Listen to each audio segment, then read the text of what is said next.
hacer una investigación, pues aquí te esperamos para ayudar. Ahora, es muy importante para nosotros hacer la paráfrasis comprender bien las ideas principales y secundarias de un texto.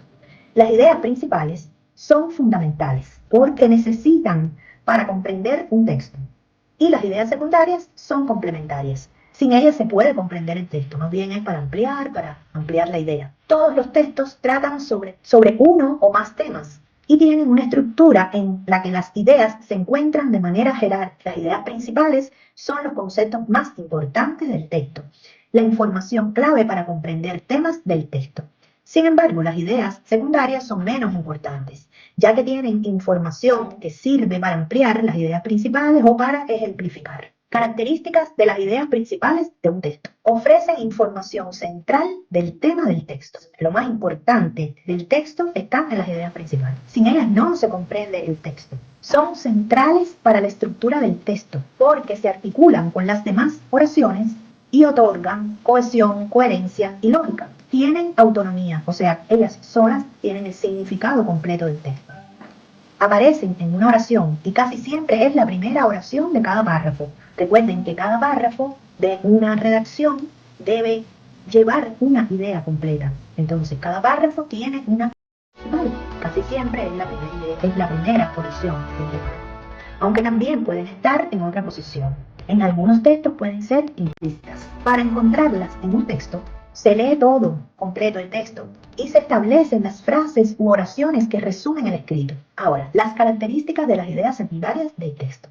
Ofrecen información adicional del tema del texto. Se utilizan para argumentar las ideas principales con explicaciones, con ejemplos, amplían la idea principal. Son innecesarias para entender un texto, pero sirven para percibir mejor la idea principal. Si nosotros eliminamos las ideas secundarias, comprendemos perfectamente. Pero cuando las incorporamos, le damos más belleza, más completamiento al texto.